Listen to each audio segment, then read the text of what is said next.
मैं कहता हूं सबके लिए उपलब्ध रहना बंद करो, क्योंकि तुमने जीवन में सबसे बड़ा बोझ दूसरों की अपेक्षाओं का उठा रखा है। और सबसे बड़ी गुलामी वही है जहां तुम दूसरों के समय के लिए जीने लगते हो। लोग समझते हैं कि उपलब्ध रहना सेवा है, प्रेम है, करुणा है, लेकिन मैं कहता हूं एक सीमा के बाद ये आत्म विश्वासघात बन जाता है। तुम अपने भीतर की जड़ें कमजोर कर देते हो, क्योंकि हर दिशा में झुकने वाला पेड़ कभी आसमान नहीं छू सकता। मैंने लोगों को देखा है भरे हुए शहरों में, भीड़ भाड़ में, रिश्तों की लंबी सूचियों में, और फिर भी भीतर एक गहरा अकेलापन। ये अकेलापन इसलिए नहीं कि लोग साथ नहीं, यह इसलिए कि तुम अपने साथ नहीं। तुम सबके लिए उपलब्ध हो, पर अपने लिए नहीं। जिसने कभी अपने भीतर समय नहीं दिया वह दुनिया को क्या देगा। देखो, एक छोटी सी कहानी है। एक साधु था, बड़ा दयालु, बड़ा प्रेम पूर्ण। जो भी उसके पास आता वह उसकी समस्या सुनता, उसका बोझ अपने ऊपर ले लेता। धीरे धीरे लोग उसे देवता समझने लगे, लेकिन वह अंदर से थक गया। एक दिन उसने कहा, मुझे एकांत चाहिए। लोगों ने कहा, तुम स्वार्थी हो गए हो, और वह हंस पड़ा। अगर मेरी करुणा तुम्हें स्वार्थ लगने लगे तो जानना कि तुमने मेरी करुणा को बोझ बना दिया है। जीवन ऐसा ही है, तुमने दूसरों की सुविधा को अपना धर्म बना लिया है। तुम ना कहना भूल गए हो, और एक ऐसा मनुष्य जो ना नहीं कह सकता वह कभी हाँ भी सच्ची नहीं कह सकता, क्योंकि हाँ की सुंदरता तभी है जब ना की आजादी हो। सबके लिए उपलब्ध रहना बंद करो, क्योंकि तुम्हारे भीतर एक मंदिर है जिसका द्वार हर पासरबी के लिए नहीं खुलना चाहिए। एक ऐसा व्यक्ति जो हर आवाज पर दरवाजा खोल देता है, वह अपने घर का स्वामी नहीं, एक चौकीदार बन जाता है, और तुम अपनी आत्मा के चौकीदार बन गए हो। किसी की भी पुकार आती है, तुरंत दौड़ पड़ते हो। किसी को भी तुम्हारी जरूरत पड़ती है, तुरंत खुद को भुला देते हो। मैं तुम्हें सिखाता हूं, जरा ठहरो, धीरे चलो और अपने भीतर लौटो। तुम दूसरों को इतने मूल्यवान समझने लगे हो कि अपने भीतर के देवत्व को भूल गए हो। और जीवन का बड़ा रहस्य यह है, जो अपने भीतर लौटता है वही दुनिया को असली उपहार दे सकता है। एक व्यक्ति जो भरा हुआ है वह बांट सकता है, जो खाली है वह सिर्फ अपेक्षाएं पालता है। तुम दूसरों के लिए उपलब्ध रहते रहते अपना ही खजाना खर्च कर देते हो। समय, ऊर्जा, प्रेम, शांति, मौन, सब। और सबसे आश्चर्य की बात, जिनके लिए तुम सब कुछ उपलब्ध रखते हो वे कभी संतुष्ट नहीं होते, यहां तक कि कृतज्ञ भी नहीं होते, क्योंकि जो तुम्हें उपयोग करने के आदी हो जाते हैं वे तुम्हें इंसान नहीं समझते, एक सुविधा समझते हैं। सुविधाएं कभी सम्मान नहीं पाती, इंसान पाता है। इसलिए मैं कहता हूं, सबके लिए उपलब्ध रहना बंद करो, चयन करो, सचेत होकर तय करो किसके लिए तुम अपना द्वार खोलना चाहते हो। यह आत्म संरक्षण है, अहंकार नहीं। यह स्वाधीनता है, कठोरता नहीं। यह प्रेम है, दूरी नहीं। देखो, अगर तुम अपने आप को संरक्षित नहीं करोगे, अगर तुम अपने भीतर ऊर्जा संचित नहीं करोगे, तो तुम क्या दोगे? तुम्हारा प्रेम भी उधार का होगा, थका हुआ, जर्जर, बोझिल। जीवन में एक ऐसी शांति चाहिए जिसे तुम किसी कीमत पर उपलब्ध रहने की आदत से न तोड़ो। समझो, यह दुनिया भरने वाली नहीं है। यह मांगती है और मांगती रहती है। बच्चा मांगेगा, प्रेमी मांगेगा, दोस्त मांगेगा, दफ्तर मांगेगा, रिश्तेदार मांगेंगे, और तुम सिर्फ दे रहे हो और भीतर धीरे धीरे रेत से भरी घड़ी की तरह खाली होते जाते हो। कब तक? क्या तुमने कभी यह सोचा कि तुम्हें भी खुद से मिलने की जरूरत है? क्या तुमने कभी खुद पर वह ध्यान दिया जो तुम दूसरों को देते हैं? क्या तुमने कभी अपने भीतर उस मौन को सुना जो तुम्हें पुकार रहा है, लेकिन तुम इतने शोर में खो चुके हो, लोगों की मांगों के शोर में, जिम्मेदारियों के शोर में, उपलब्ध रहने की मजबूरी के शोर में, कि तुम्हारा अंतर्मन तुम्हें सुनाई ही नहीं देता। और यही तुमने जीवन की सबसे बड़ी चूक कर दी।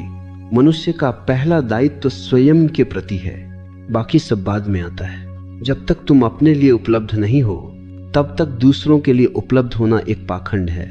मैं तुम्हें एक दृष्टांत देता हूं। जब विमान में यात्रा करते हो तो एयर होस्टेस क्या कहती है, अगर ऑक्सीजन मास्क नीचे आए तो पहले खुद को लगाना, फिर अपने बच्चे को। क्यों? क्योंकि अगर तुम होश खो दोगे तो बच्चे की भी रक्षा नहीं कर पाओगे। जीवन भी ऐसा ही है। अगर तुम अपने भीतर की ऑक्सीजन, शांति, ध्यान, प्रेम, मौन सब खो दोगे तो तुम किसी का भला नहीं कर सकोगे। उपलब्ध रहना तुम्हारी मजबूरी नहीं होना चाहिए, यह तुम्हारी स्वेच्छा होनी चाहिए। तुम्हारे भीतर से, तुम्हारी पूर्ति से, तुम्हारी सहजता से बहना चाहिए, न कि दूसरों की अपेक्षा से। आज तुम सबके लिए नदी बनकर बह रहे हो, लेकिन भीतर एक सूखती हुई धारा हो। मैं कहता हूं, पहले अपने स्रोत पर जाओ, वहां बैठो, वहां डूबो, वहां भर जाओ, फिर तुम उपलब्ध बनो। और तुम्हारी उपलब्धता आशीर्वाद होगी, बोझ नहीं। सबके लिए उपलब्ध रहने की आदत तुम्हें धीरे धीरे अपने ही जीवन से अनुपस्थित कर देती है। और एक दिन तुम पाते हो, जीवन बीत गया, लोग आते रहे, बोझ डालते रहे, तुम निभाते रहे, और आखिर में तुम कहीं नहीं बचे। मैं नहीं चाहता कि तुम अनुपस्थित जीवन जियो। उपलब्ध रहना बंद करो, क्योंकि जीवन तुम्हें बुला रहा है। तुम्हारा मौन तुम्हें बुला रहा है, तुम्हारी आत्मा तुम्हें बुला रही है। और तुम व्यस्त हो उन लोगों में जिन्हें तुम्हारी आत्मा से कोई लेना देना नहीं। जब तुम उपलब्ध रहना छोड़ते हो, तभी तुम असली उपलब्धि का स्वाद चखते हो। अस्तित्व तुम्हारे भीतर खिल उठता है। धीरे धीरे तुम्हें महसूस होगा कि तुम्हारे नाम में भी प्रेम है, क्योंकि वह तुम्हें अपने केंद्र की ओर ले जाता है। तुम्हारी अनुपलब्धता कभी कभी तुम्हारे जीवन में सबसे बड़ा उपहार बन जाती है, क्योंकि वह तुम्हें अपने पास वापस ले आती है। और देखो, जब तुम सबके लिए उपलब्ध रहना बंद करते हो, तभी तुम पहली बार समझते हो कि तुम हमेशा से कितना अनावश्यक बोझ ढो रहे थे। कितने लोग ऐसे थे जिनका कोई काम तुमसे नहीं था, सिवाय इसके कि तुम उनकी सुविधा थे। और तुम यह समझते भी नहीं थे, क्योंकि बचपन से तुम्हें यही सिखाया गया है कि अच्छा इंसान वह है जो सबके लिए हर समय तैयार रहता है। लेकिन मैंने कभी किसी सचमुच जागे हुए व्यक्ति को सबके लिए उपलब्ध नहीं पाया, क्योंकि उपलब्धता एक वस्तु नहीं है, ये ऊर्जा है। और ऊर्जा को बचाना पड़ता है, संजोना पड़ता है, जड़ में उतारना पड़ता है। जो व्यक्ति अपनी ऊर्जा बचा नहीं पाता, वह अपना जीवन भी बचा नहीं पाता। मैंने एक बार एक युवक से पूछा, तुम इतने थके हुए क्यों लगते हो? वह बोला, मैं किसी को मना नहीं कर पाता। मैं हंसा, तो तुम थकते क्यों नहीं? तुम्हें तो टूट जाना चाहिए, क्योंकि जो न कहने से डरता है वह जीवन भर टूटता रहता है। और उसका टूटना धीरे धीरे इतना सहज हो जाता है कि वह समझ भी नहीं पाता कि यह टूटना है। उसे लगता है यह उसका कर्तव्य है। कर्तव्य में प्रेम नहीं होता, कर्तव्य में स्वतंत्रता नहीं होती, कर्तव्य में जीवन नहीं होता, सिर्फ मजबूरी होती है। और मजबूरी से किया गया हर काम तुम्हारी आत्मा को निचोड़ देता है। मैं तो कहता हूं, अगर तुम्हारे पास ना कहने का साहस नहीं तो तुम्हारी हां भी झूठी है। तुम किसी को खुश करने के लिए हां कहते हो, किसी के गुस्से से बचने के लिए हां कहते हो, किसी का साथ न टूट जाए इसलिए हां कहते हो। यह प्रेम नहीं, यह भय है। और भय से जन्मा प्रेम मृत्यु की ओर ले जाता है, जीवन की ओर नहीं। देखो, एक छोटी सी कथा है। एक व्यक्ति नदी किनारे ध्यान कर रहा था। लोग आते, उसे अपनी समस्याएं बताकर चले जाते, वह उन्हें सुनता रहता। एक दिन नदी ने उससे कहा, तू इतना शोर क्यों एकत्र कर रहा है? तू भीतर उतरना चाहता है या दुनिया भर का बोझ बनना चाहता है? ध्यान मग्न व्यक्ति ने पूछा, मैं क्या करूं? नदी बोली, मेरी तरफ बहना सीख, और सीख कि किसे अपने भीतर आने देना है और किसे किनारे से लौटाना है। नदी सबके लिए उपलब्ध नहीं होती। तुम उसके पास जा सकते हो, पर वह अपनी धारा से समझती है कि कौन उसके साथ बह सकता है और कौन उसके पानी को गंदा कर देगा। नदी बुद्धिमान है, मनुष्य मूर्ख है। वह हर आने वाले को भीतर उतार लेता है, और इस प्रकार तुम अपना मौन खो देते हो। तुम्हें यह जानना पड़ेगा कि हर व्यक्ति जो तुम्हें पुकारता है वह तुम्हारा नहीं, हर समस्या जो तुम्हें सौंपी जाती है वह तुम्हारी नहीं, हर अपेक्षा जिसे तुम ढो रहे हो वह तुम्हारे जीवन की जिम्मेदारी नहीं है, बल्कि कई बार तुम सिर्फ इसलिए उपलब्ध रहते हो क्योंकि तुम्हें लगता है कि तुम्हारी जरूरत है। लेकिन यह भी एक भ्रम है, दूसरों की जरूरत का भ्रम। कभी कभी तुम सिर्फ इसलिए लोगों के जीवन में जगह पाते हो क्योंकि तुम मुफ्त के, आसान और सदैव यस रेडी हो। जो सस्ता होता है उसकी कद्र नहीं होती, जो हर समय मिलता है उसका कोई मूल्य नहीं होता, जो बिना मांगे मिल जाए उसकी कोई सच्ची जगह नहीं बनती। इसलिए मैं कहता हूं, उपलब्धता भी एक कला है और उसे सीखने के लिए तुम्हें अपने भीतर उतरना होगा। धीरे धीरे जब तुम लोगों से कुछ दूरी बनाते हो तुम्हें डर लगेगा कि कहीं लोग दूर न हो जाएं, लेकिन डर मत करो। जो वास्तव में तुम्हारे हैं वे तुम्हारी दूरी को भी समझेंगे, और जो सिर्फ तुम्हारी उपलब्धता से जुड़े थे वे वैसे ही गिर पड़ेंगे जैसे शुष्क पत्ते शरद ऋतु में गिरते हैं। ये स्वाभाविक चयन है, चेतना का चयन। तुम जब सबके लिए उपलब्ध रहना बंद करते हो तब तुम्हें जीवन में पहली बार दो प्रकार के लोग दिखाई देते हैं। एक वे जो तुम्हें समझते हैं और दूसरे वे जो तुम्हारा इस्तेमाल करते थे। और यह पहचान तुम्हें मुक्त कर देती है। तुम्हारे भीतर एक नई स्वतंत्रता जन्म लेती है कि अब तुम्हें किसी को प्रसन्न करने की आवश्यकता नहीं, अब तुम्हें किसी की नजर में अच्छा बनने की आवश्यकता नहीं, अब तुम्हें किसी की अपेक्षा का बोझ उठाने की आवश्यकता नहीं। तुम अब अपने लिए जीवित हो, और यह आत्म प्रेम नहीं, यह आत्म चेतना है। ध्यान रखना, सच्चा प्रेम अपनी जड़ें भीतर जमाता है, तभी वह बाहर फैलता है। जो व्यक्ति भीतर अपने लिए समय नहीं निकालता वह प्रेम भी उधार में करता है। मैंने हजारों लोगों को देखा है, वे रिश्तों में टूटते हैं क्योंकि उन्होंने अपने लिए कोई जगह नहीं छोड़ी। वे दोस्तियों में टूटते हैं क्योंकि उन्हें लगता है कि उपलब्ध न रहने पर दोस्ती खत्म हो जाएगी। पर सच्चे संबंध उपलब्धता पर नहीं टिकते, वे गहराई पर टिकते हैं, वे मौन पर टिकते हैं, वे समझ पर टिकते हैं।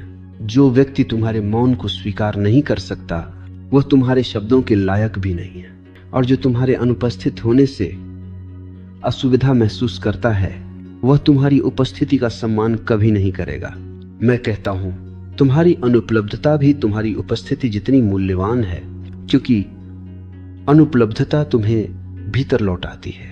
धीरे धीरे तुम्हें एहसास होगा कि यह दुनिया तुम्हारे न होने पर भी चलती रहती है, और यह अहंकार के लिए बड़ा आघात है, लेकिन आत्मा के लिए यह महान मुक्ति है, क्योंकि इससे तुम समझते हो कि तुम्हें सब कुछ संभालने की आवश्यकता नहीं। तुम सिर्फ अपने भीतर का दीपक जलाए रखो, अस्तित्व बाकी सब संभाल लेता है। उपलब्ध रहने की बीमारी से मुक्ति एक आध्यात्मिक क्रांति है, क्योंकि इससे तुम दूसरों की जंजीरों से मुक्त हो जाते हो, और एक दिन तुम्हें यह भी महसूस होगा कि कई लोग जो तुमसे दूरी बना गए वे वास्तव में तुम्हारे अनुकूल नहीं थे, वे सिर्फ तुम्हारी ऊर्जा से पोषण ले रहे थे। जैसे परजीवी पेड़ की जड़ से रस चूसता है, जब तुम उपलब्ध रहना बंद करते हो परजीवी गिर जाते हैं और तुम्हारी जड़ें मजबूत हो जाती हैं। फिर तुम्हारी शाखाएं आकाश की ओर उठती हैं।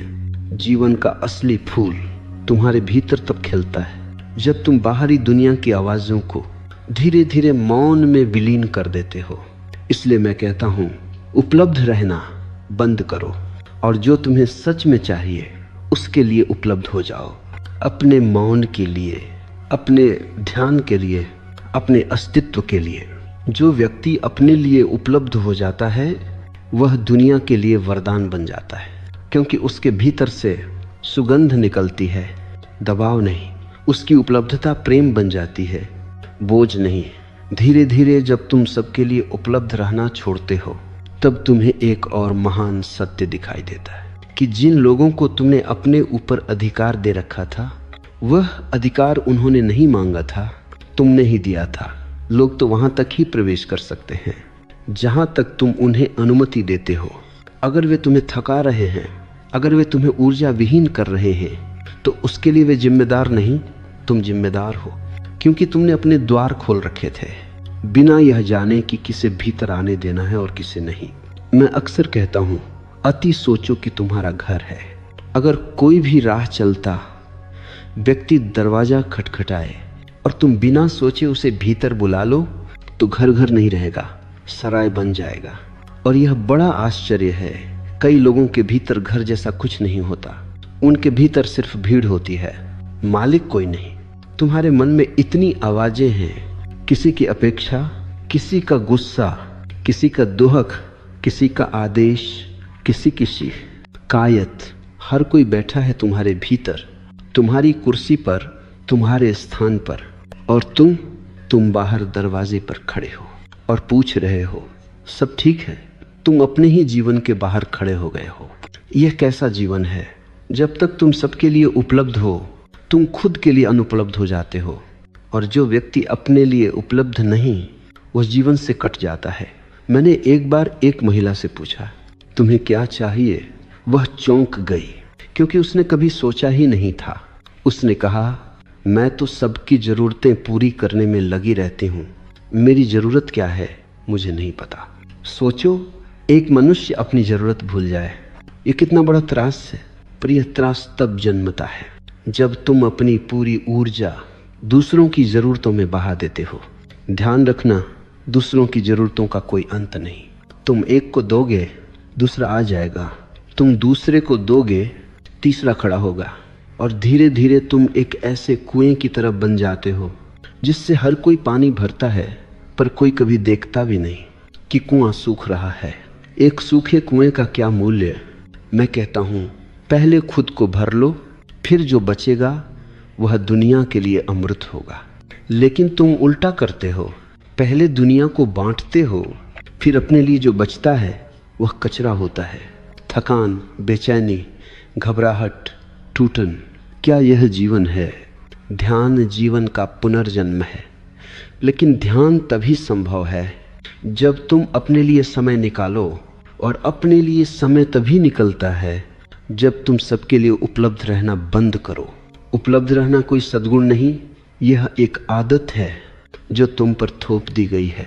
तुम्हें बचपन से सिखाया गया, सबके लिए अच्छा बनो। लेकिन अच्छा का अर्थ लोगों ने तुम्हें गलत बताया। उन्होंने कहा, जिसने सबकी बात मान ली वही अच्छा, जिसने खुद को भुला दिया वही अच्छा, जिसने ना नहीं कहा वही अच्छा। और तुमने ये मान लिया।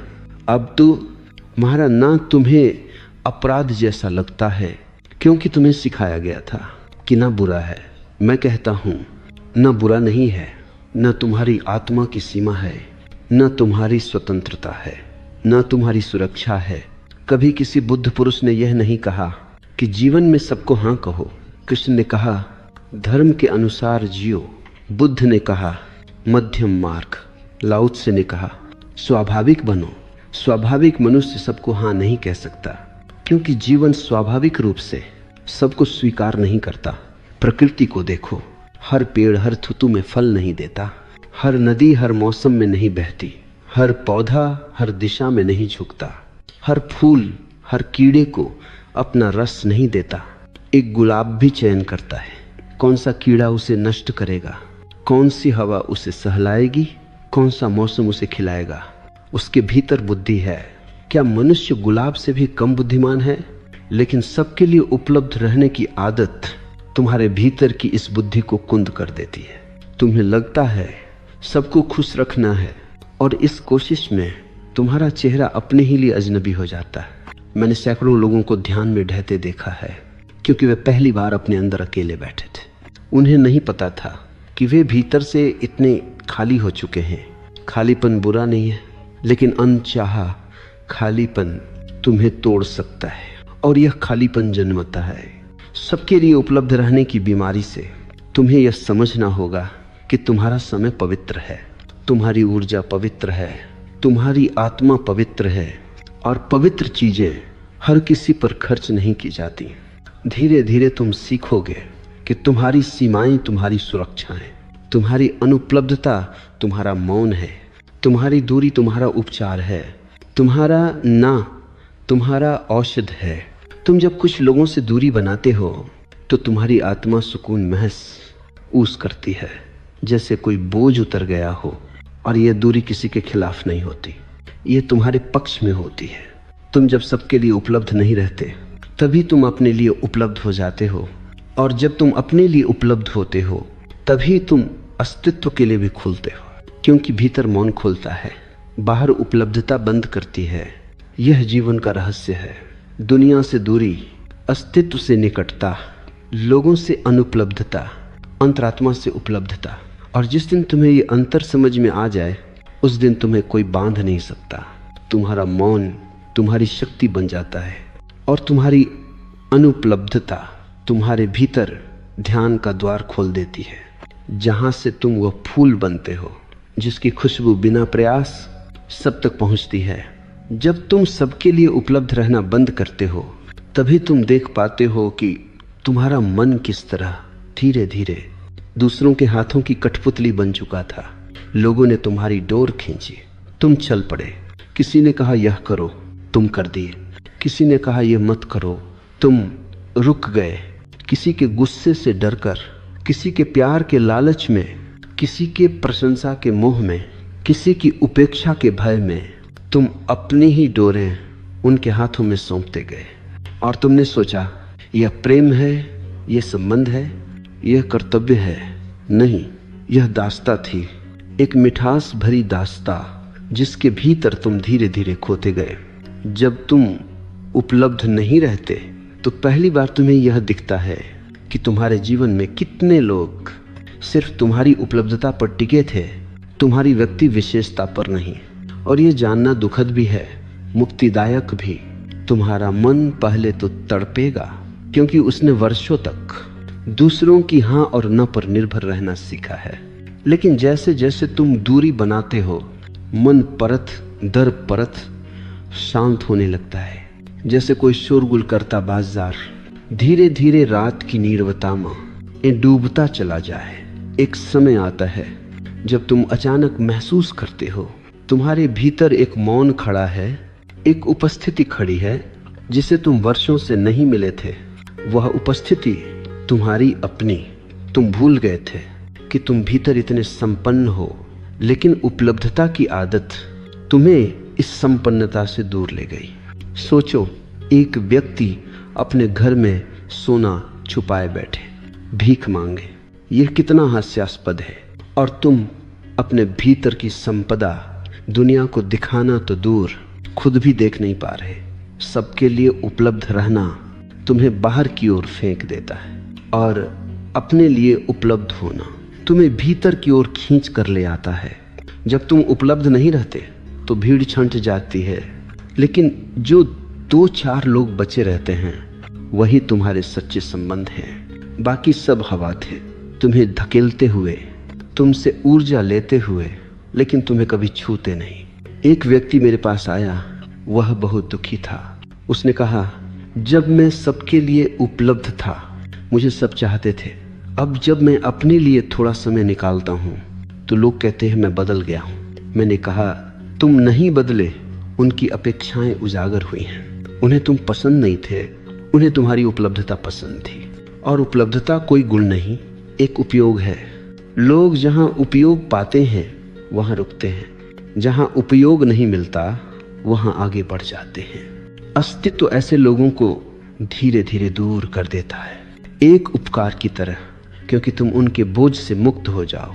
जब उपलब्धता टूटती है तो संबंध बदलते हैं, कुछ टूट जाते हैं, कुछ फूल की तरह खिल उठते हैं, क्योंकि अब वे मजबूरी से नहीं स्वेच्छा से जुड़े। मुझे एक दृष्टांत याद आता है।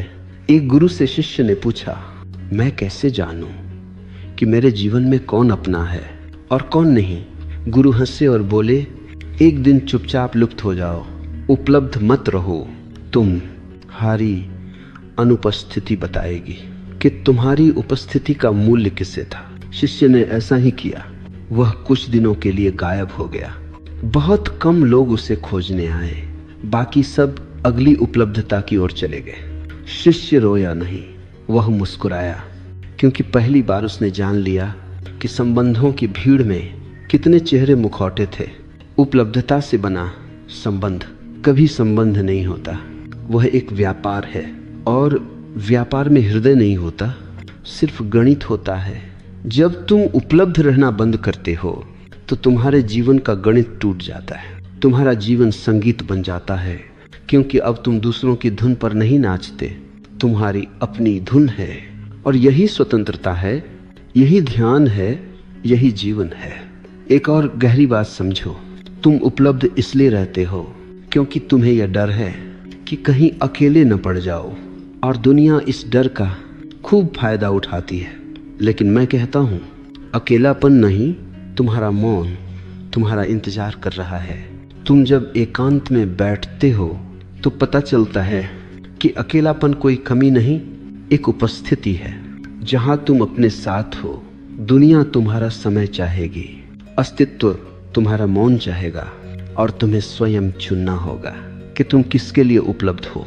उपलब्धता केवल बाहरी नहीं होती, अंदर भी होती है। जब तुम भीतर उपलब्ध होते हो, ध्यान के लिए, सांस के लिए, मौन के लिए, तभी बाहर उपलब्ध होने का अर्थ बदल जाता है। फिर तुम मजबूरी में नहीं देते, प्रेम में देते हो। फिर तुम थक कर नहीं देते, पूर्ण होकर देते हो। फिर तुम बोझ में नहीं देते, आनंद में देते हो। मैं बार बार कहता हूँ, जो भीतर से खाली है वो बाहर सबको भरने में लगा है। जो भीतर से भरा है वह भीतर से भरकर बहता है।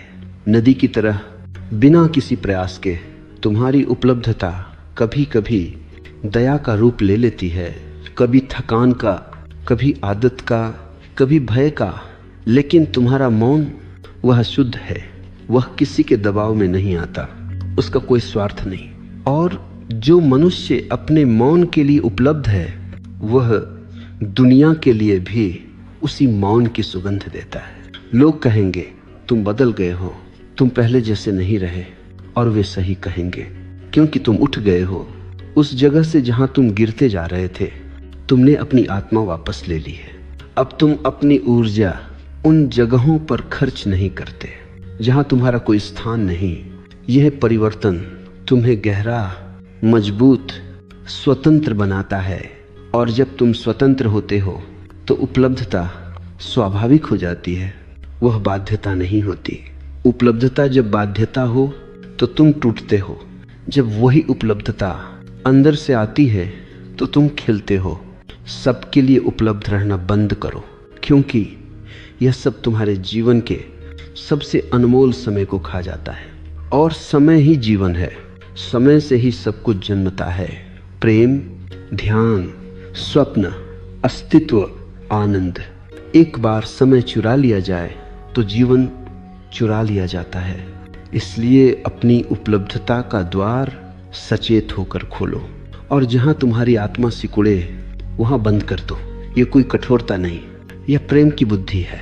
जब तुम सबके लिए उपलब्ध रहना बंद करते हो, तभी तुम्हारी आत्मा पहली बार सांस लेती है। जैसे कोई पक्षी जो बरसों से पिंजरे में था, अचानक आकाश देख ले, वह पहले कांपता है, थोड़ा संकोच करता है, डरता है, क्योंकि पिंजरा सुरक्षित लगता था, आकाश अनंत लगता है। लेकिन धीरे धीरे उसका पंख खुलता है और उड़ान जन्म लेती है। उसी तरह जब तुम उपलब्धता की बेड़ियां तोड़ते हो, तुम्हारे भीतर भी एक उड़ान जन्म लेती है। स्वतंत्रता की उड़ान, ध्यान की उड़ान, स्वयं की उड़ान। लोग समझते हैं कि उपलब्ध रहना प्रेम है। मैं कहता हूँ, उपलब्ध रहना अगर चेतना से न जन्मे तो प्रेम नहीं, थकान है। और दुनिया नहीं चाहती कि तुम अपने लिए जागो, क्योंकि जैसे ही तुम जागते हो उनकी पकड़ ढीली हो जाती है। मनुष्य की आदत अजीब है, वह उन लोगों से प्रेम करता है जो उसकी सुविधा बने रहते हैं, और उन लोगों से डरता है जो स्वतंत्र होने लगते हैं। तुम्हें यह समझना होगा, स्वतंत्रता, उपलब्धता, प्रेम ये विरोधी नहीं, पूरक है, लेकिन क्रम सही होना चाहिए। हापी के साथ ए पास मेड की। पहले स्वतंत्रता, अपने लिए होना, फिर फूलना, भीतर भरना, फिर देना, दुनिया के लिए उपलब्ध होना। लेकिन तुमने क्रम उलट दिया, पहले देना शुरू कर दिया बिना भीतर कुछ भरे, और वर्षों बाद तुम खाली हो गए। एक खाली हृदय किसे क्या दे सकता है? मैंने देखा है, जब कोई व्यक्ति अपने लिए उपलब्ध होने लगता है तो उसकी उपस्थिति में एक नया तेज आ जाता है, एक हल्कापन, एक मासूमियत, एक सहजता। जो पहले बोझों से दबा था अब जैसे बादलों पर चल रहा हो। मैंने एक साधक से कहा था, सीखो अपने लिए अनुपलब्ध होना, दुनिया बाद में समझेगी, पहले तुम समझो। वह चकित हुआ, उसने कहा, अपने लिए अनुपलब्ध, यह कैसे? मैंने कहा, हाँ, क्योंकि पहले तुम स्वयं के प्रति उपलब्ध थे ही नहीं, तुम तो बस दूसरों में उलझे थे। अब पहले तुम पुराने स्वयं के लिए अनुपलब्ध हो जाओ। पुराना स्व जो सबकी हाँ में हाँ मिलाता था, जो खुद से भागता था, जो भीड़ से पहचान मांगता था, उसे तुम्हारी अनुपलब्धता चाहिए, क्योंकि वही तुमको जंजीरों में पकड़े था। जब तुम उस पुराने स्व को छोड़ते हो तभी नए स्व का जन्म होता है, जो मौन में जीता है, जो अपने भीतर टिका है, जो किसी की अनुमति पर नहीं चलता। और यही नया स्व तुम्हें भीतर के मंदिर तक ले जाता है। देखो, तुम्हारा भीतर एक मंदिर है, लेकिन तुमने उसके बाहर भीड़ लगा रखी है। हर आने वाले को तुम्हारे भीतर प्रवेश मिल जाता है। अब वहां शांति कहाँ बचेगी? एक मंदिर भीड़ से नहीं, मौन से सजता है। इसलिए तुम्हारी उपलब्धता तुम्हारे भीतर के मंदिर की पवित्रता को नष्ट कर रही थी, और तुम समझ रहे थे कि तुम दूसरों की सेवा कर रहे हो।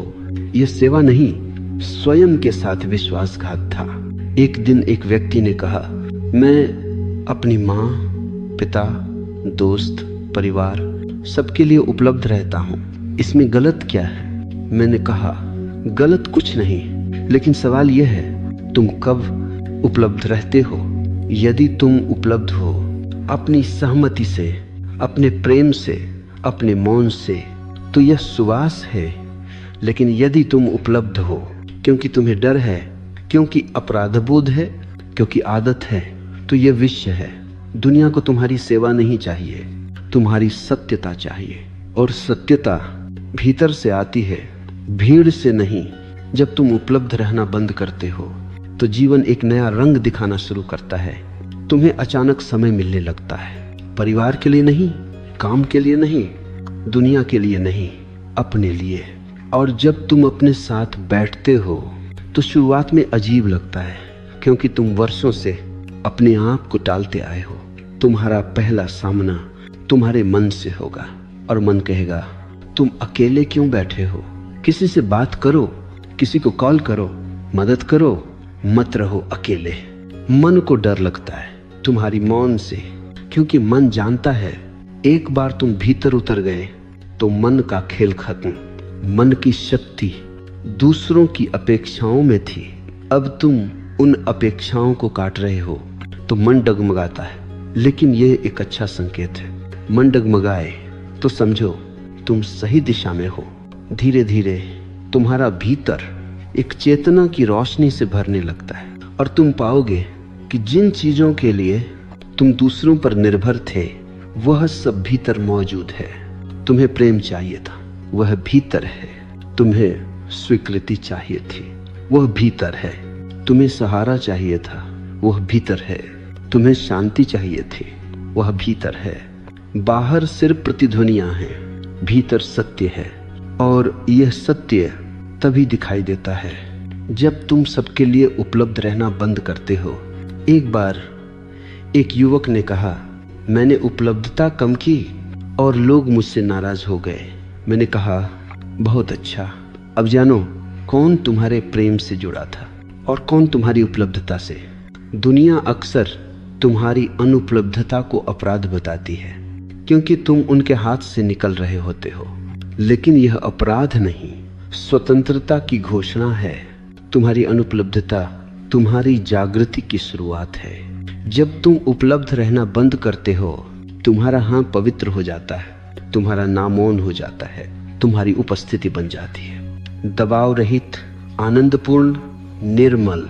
तुम किसी के लिए बोझ नहीं रहते और न कोई तुम्हारा बोझ बन पाता है। तुम एक दर्पण बन जाते हो जिसमें दुनिया स्वयं को देखती है, और तुम सिर्फ देखते हो, जागते रहते हो। यह जागना ऊपर से नहीं आता, यह भीतर खुलता है जब तुम भीड़ से हटते हो। सबके लिए उपलब्ध रहना बंद करो, क्योंकि यह आध्यात्मिक विकास की शुरुआत है। पहला कदम, सबसे मुश्किल, सबसे जरूरी। और जब तुम यह कदम उठा लेते हो तब जीवन तुम्हें उन लोगों तक ले जाता है जो तुम्हें तुम्हारी स्वतंत्रता में और गहरा होने देते हैं। वे लोग कम होंगे, गिने चुने होंगे, लेकिन वही तुम्हारी आत्मा के साथ संगत होंगे। बाकी सब रास्ते में छूट जाएंगे। जैसे बसंत आते ही सूखे पत्ते गिर जाते हैं, तुम्हारा जीवन हल्का हो जाएगा, और हल्का जीवन ही जागरण की ओर उड़ सकता है। जब तुम सबके लिए उपलब्ध रहना बंद करते हो तो धीरे धीरे तुम्हें एक और गहरा सत्य दिखाई देता है कि तुम कभी किसी के लिए आवश्यक नहीं थे, तुम सिर्फ सुविधा थे। और सुविधा जब अनुपलब्ध हो जाती है तो लोग नई सुविधा तलाश लेते हैं। पहले यह बात चुभती है, लेकिन थोड़ा भीतर उतर कर देखो, यही तुम्हारी मुक्ति है। क्योंकि यदि लोग तुम्हें सुविधा समझते थे तो वे तुम्हें कभी प्रेम नहीं कर सकते थे। सुविधा की जगह कोई भी ले सकता है, पर प्रेम की जगह कोई नहीं। और प्रेम उसी व्यक्ति के पास आता है जो स्वयं के भीतर उपस्थित हो। उपलब्धता तुम्हें बाहर फेंकती है, अनुपलब्धता तुम्हें भीतर लाती है। जैसे ही तुम भीतर लौटते हो तुम्हें महसूस होता है कि तुम्हारे भीतर एक अछूता प्रदेश है जहां न भीड़ है, न अपेक्षाएं, न मांगे, न जरूरतें। एक मौन, एक निर्मलता जो तुम्हें घेरे रहती है, जैसे कोई अदृश्य आकाश। तुम्हें पता चलता है कि तुम इतने समय से अपने ही घर से बेघर थे। तुम दरवाजे पर खड़े दूसरों को भीतर बुलाते रहे और स्वयं बाहर ही रह गए। अब पहली बार तुम उस घर में प्रवेश करते हो, पहली बार स्वयं से मिलते हो, और यह मिलन किसी भी संबंध से बड़ा है। जब व्यक्ति अपने भीतर टिका होता है तो उसका प्रेम अलग होता है। वह बोझ नहीं बनता, वह आग्रह नहीं करता, वह वापसी की अपेक्षा नहीं रखता, वह बस बहता है। उसी तरह तुम्हारी उपलब्धता भी अब सहज हो जाएगी, क्योंकि अब वह लोगों की मांग से नहीं, तुम्हारे भीतर की पूर्णता से जन्मेगी। पहले तुम इसलिए देते थे क्योंकि लोग खींचते थे, अब तुम इसलिए दोगे क्योंकि तुम भर गए हो। पूर्ण व्यक्ति से जो बहता है वह वरदान है, अपूर्ण से जो बहता है वह बिखराव है। और दुनिया को तुम्हारे बिखराव की नहीं, तुम्हारी पूर्णता की जरूरत है। देखो, अस्तित्व उन लोगों का सम्मान नहीं करता जो स्वयं को खो देते हैं। अस्तित्व उन्हें उठाता है जो स्वयं के भीतर जड़ें जमाते हैं, क्योंकि वही हवा को सहते हैं, तूफानों को सहते हैं और फिर भी फूल देते हैं। इसीलिए मैं कहता हूँ, सबके लिए उपलब्ध रहना बंद करो, क्योंकि उपलब्धता की यह आदत तुम्हारी जड़ों को खोखला कर देती है। तुम गिरते नहीं, ढह जाते हो, और तुम्हारे ढहने का शोर किसी को सुनाई नहीं देता, क्योंकि जिससे तुम पकड़े हुए थे वह तुम्हें पकड़ कर नहीं रखेगा। इसलिए पहले अपने भीतर लौटो, अपने मौन से परिचित हो जाओ, अपने समय का सम्मान करो, क्योंकि समय ही जीवन है और जीवन दिया नहीं जाता, जिया जाता है। जो अपने भीतर टिका है वही दुनिया के लिए प्रकाश बनता है। उसकी उपस्थिति ही उपलब्धता है। वह चाहे बोले या मौन रहे, उसका होना ही उपहार है। यही तुम पहुंच रहे हो, यही इस पूरी यात्रा का सार है। सबके लिए उपलब्ध रहना बंद करो, ताकि अंततः तुम अपने लिए उपलब्ध हो सको। और जब तुम अपने लिए उपलब्ध होते हो तभी अस्तित्व पूरी शक्ति से तुम्हारे लिए उपलब्ध होने लगता है।